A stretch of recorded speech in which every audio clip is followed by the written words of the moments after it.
Como que o controlador vai fazer essa gestão de terceiro? Como que ele vai fazer para avaliar o risco desse contrato, de contratar esse operador de dados? Ele vai ter que analisar uma série de questões.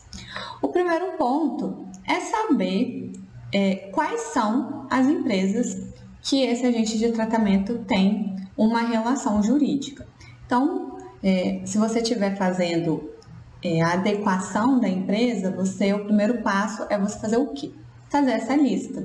Então, você vai pedir para a empresa, vai perguntar para a empresa quais são as empresas com quem ela mantém contrato de prestação de serviços. A partir dessa empresa, você vai verificar com qual dessas empresas há efetivamente um compartilhamento de dados pessoais para que esse terceiro faça a operação de tratamento de dados pessoais. A partir desse momento, com essas empresas onde há compartilhamento de dados pessoais, você vai verificar a relação existente entre essas empresas, o seu cliente e esse terceiro. É uma relação de controlador-operador, onde o seu cliente é o controlador e o terceiro é o operador, ou é o inverso? É uma relação de co-controle, onde os dois são controladores, fazem uma controladoria conjunta? Ou esse controle eles são autônomos, são dois controladores autônomos no tratamento dos dados pessoais? Esse ponto é importante para você conseguir estipular e elaborar as cláusulas contratuais, né, posteriormente, depois que você terminar essa verificação desse risco. Porque as cláusulas entre uma relação de controlador e operador são diferentes de uma relação de co-controle, que são diferentes de uma relação de controladoria, né, de controles autônomos. Então, é muito importante você conseguir verificar bem essa relação. E essa é uma relação, muitas vezes, difícil de ser caracterizada, porque a linha entre co-controle, controladoria autônoma e operador de dados pessoais é muito tênue. Depois que você verificar as empresas com quem o seu cliente tem compartilhamento de dados, verificar essa relação entre as duas empresas, você vai mandar um checklist. Você pode mandar um checklist para essa empresa responder, para você verificar o grau de adequação desse terceiro à Lei Geral de Proteção de Dados. Se for o caso, você também pode pedir documentos que comprovem a adequação dessa empresa, para você até poder comprovar no futuro, eventualmente, que você foi diligente a ponto de procurar saber realmente a adequação desse terceiro com quem você fez essa contratação, esse compartilhamento de dados pessoais.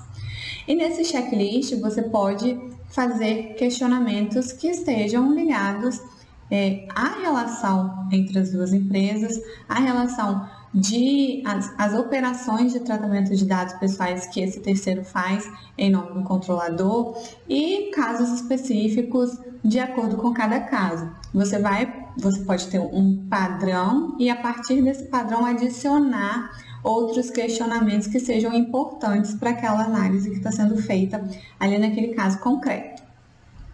Depois que você fizer esse checklist, solicitar esses documentos, você vai verificar, você vai analisar o risco envolvendo o tratamento de dados ali com aquele terceiro.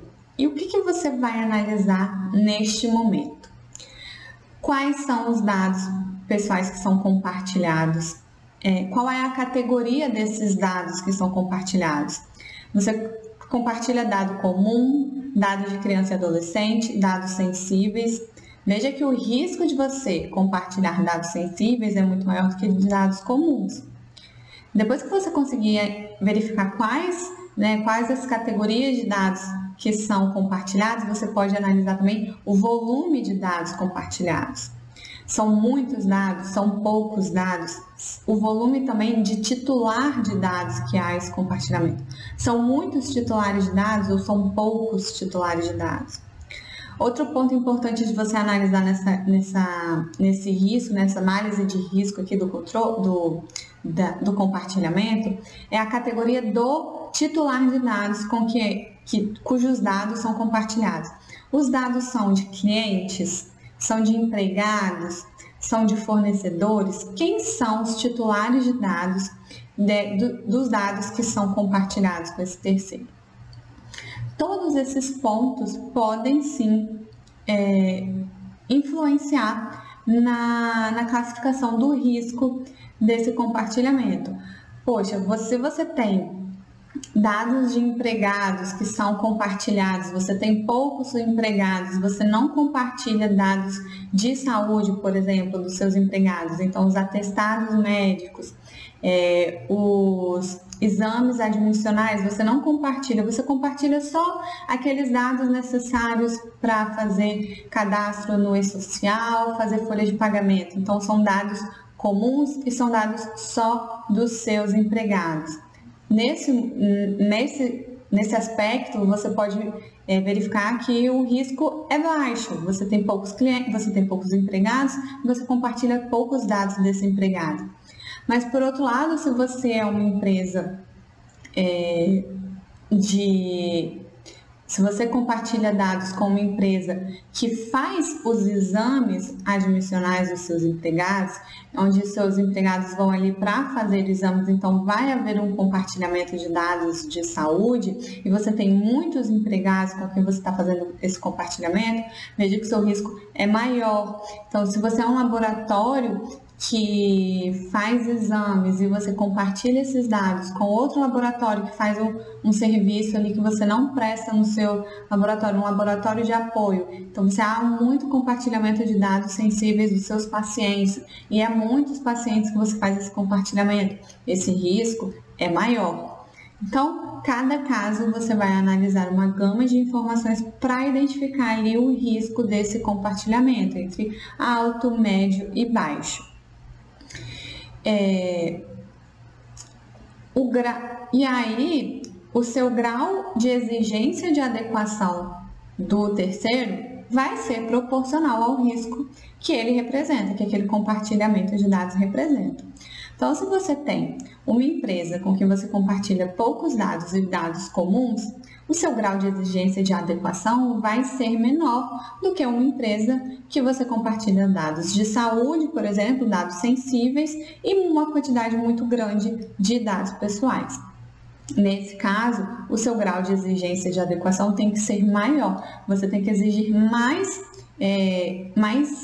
cumprimento de normas, né, de processos em relação à Lei Geral de Proteção de Dados. Para você conseguir analisar de uma forma visual melhor, você pode colocar todas as informações numa planilha e até, enfim, fazer numa planilha que coloque valores e esses valores representem um risco para que no final ela dê um valor ali determinado aonde você possa estipular alguns limites de valores onde o grau de risco é tão alto que não é recomendada aquela contratação ou o grau de risco é baixo e você pode sim liberar aquela contratação. Você pode trabalhar todas essas informações numa planilha para tentar automatizar de uma certa forma esse processo de análise aqui, de gestão de risco de terceiros.